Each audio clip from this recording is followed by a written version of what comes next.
नमस्कार, मैं doctor Varun, appropriate diet therapy centre का associate director. Doctor S Kumar sir का मैं स्टूडेंट हूं और उनके साथ ही मैं लोगों की मदद कर रहा हूं शुगर और बाकी डिजेनरेटिव डिसऑर्डर्स से जो उनको नुकसान हो रहे हैं उसको मदद कर रहा हूं ताकि उनकी प्रॉब्लम्स धीरे धीरे कम हो सकें। तो सबसे पहले आज हम लोग डायबिटीज़ की बात कर रहे थे। तो डायबिटीज़ में डॉक्टर एस कुमार सर की ये रिसर्च है कि बढ़ी हुई शुगर को डायबिटीज़ ना समझें।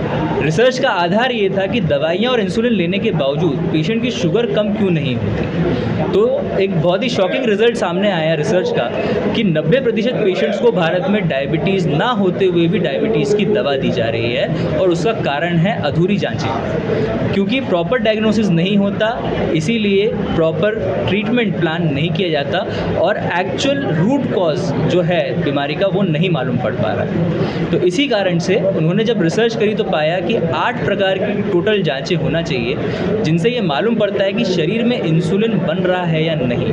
क्योंकि जब भी पेशेंट पहुंचता है अपने इलाज के लिए तो उसे ये कहा जाता है कि आपके शरीर में इंसुलिन नहीं बन रहा, इसीलिए आपकी शुगर बढ़ रही है। तो उसमें सबसे पहली जांच फास्टिंग सीरम इंसुलिन है, दूसरी जांच सी पेप्टाइड है, तीसरी जांच है बीटा सेल फंक्शन। ये तीनों जांचें ये बताती हैं कि आपके शरीर में इंसुलिन बन रहा है या नहीं और आपकी बॉडी में शुगर को यूटिलाइज करने वाला सिस्टम एक्चुअली है भी या नहीं। उसके बाद आप चौथी जांच देखेंगे, वो है इंसुलिन सेंसिटिविटी, जो आपकी इंसुलिन की शक्ति के बारे में बताएगा। पांचवी जांच है होमा IR, जो इंसुलिन रेजिस्टेंस के बारे में बताता है। और बाकी की जो 3 जांचें जो रेगुलर जांचें होती हैं, HbA1c, फास्टिंग ब्लड शुगर और पोस्ट मील ब्लड शुगर, ये तीनों जांचें आपके शुगर लेवल्स को डिफाइन करेंगी।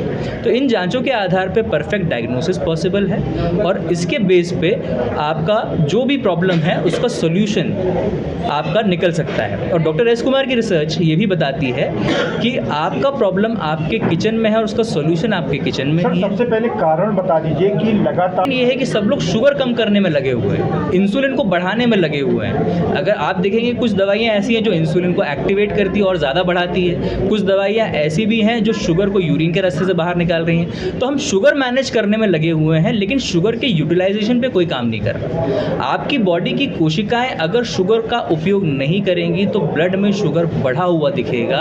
अगर आपकी कोशिकाएं शुगर का यूटिलाइजेशन करना शुरू कर दें, शुगर को एनर्जी में कन्वर्ट करना शुरू कर दें, तो आपकी बॉडी में शुगर नॉर्मल लेवल पे रहेगा। ये मेन कारण है। और उसके पीछे का कारण कि बॉडी शुगर यूटिलाइज क्यों नहीं कर पा रही, उसका कारण है रिसेप्टर लेवल का डैमेज और इंसुलिन रेजिस्टेंस।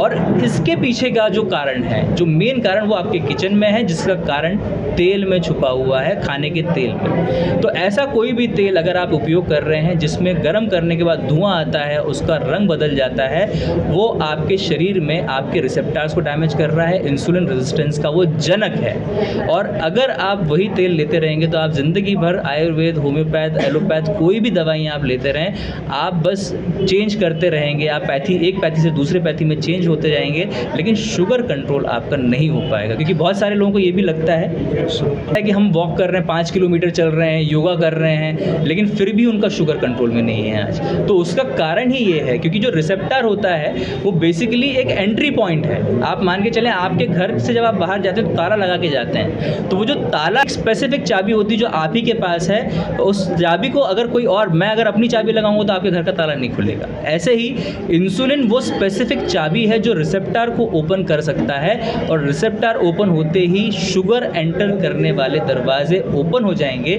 और सेल्स के अंदर शुगर जाके माइटोकॉन्ड्रिया में एनर्जी में कन्वर्ट हो जाएगी। और जो शुगर आपको ब्लड में दिख रही थी, जब वो एनर्जी में कन्वर्ट होगी तो आपकी ब्लड शुगर लेवल्स कम हो जाएंगे।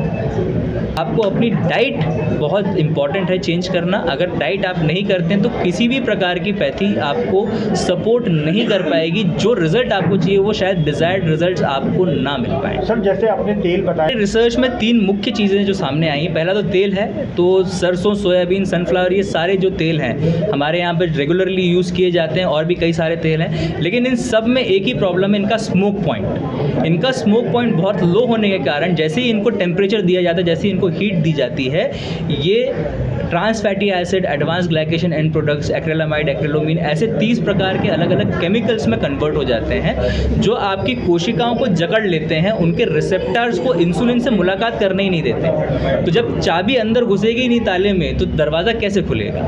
इसी कारण से शुगर आपका बढ़ता जाता है, क्योंकि सेल उपयोग करते नहीं हैं। और हम सुबह, दोपहर, शाम मिनिमम 3 बार तो हम लोग खाना खाते ही हैं। जितनी बार आप खाना खाएंगे उतनी बार शुगर तो आपका बनना ही बनना है, पर उपयोग ना होने के कारण वो शुगर आपके ब्लड में बढ़ा हुआ दिखता है। सर ऐसा भी और चीज़ें हैं जैसे दूध और दूध से बनी हुई चीज़ें, किसी भी प्रकार का पशु का जो भी दूध हम लोग ले रहे हैं, जैसे दूध हो गया, दही, छाछ, लस्सी, पनीर, चाय, इन सब का सेवन आपने बंद करना चाहिए। हालांकि आप घी खा सकते हैं, आप सफ़ेद मक्खन खा सकते हैं, वो आपके लिए अच्छा है, वो पहले भी अच्छा था, आज भी अच्छा है, आगे भी अच्छा रहेगा। और तीसरी चीज़ है फ्रूट्स में जो फ्रक्टोज होती है उसको आप और हम डाइजेस्ट नहीं कर पाते, वो लिवर में जाके it gets converted into uric acid में कन्वर्जन होता है उसका, जिससे लिवर फैटी हो जाता है। ज़्यादातर आप देखेंगे जिनको भी शुगर है वो अपना अल्ट्रासाउंड ज़रूर कराएं, उनको फैटी लिवर ज़रूर होगा। And fatty liver causes insulin resistance, fatty liver के कारण इंसुलिन रेजिस्टेंस होता है जी। सारे पेशेंट्स, 2 पेशेंट्स तो मेरे बाजू में बैठे हुए हैं और कई सारे ऐसे पेशेंट्स हैं। देखिए ये सारी बातें आपकी बेसिक बायोकेमिस्ट्री किताब में लिखी हुई हैं, जो हम लोग हमारे रेगुलर उसमें पढ़ाई करते हैं। हमारा जो कोर्स है, मेडिकल का कोर्स है, उसमें पूरी चीज़ें, ये सारी चीज़ें लिखी हुई हैं। उन सभी रिसर्च को अगर हम लोगों ने निकाल के, डॉक्टर एस कुमार सर ने उन सभी रिसर्च को निकाला और उनको संजोया, एक एक मोती को इन्होंने आपके सामने पेश किया जाता है। सर ये क्या मतलब है? चीज़ है ही नहीं तो रिवर्स करने वाली कोई बात ही नहीं होती। हाँ, शुगर का यूटिलाइजेशन आप करा दीजिए तो आपको शुगर ब्लड में बढ़ा हुआ नहीं दिखेगा।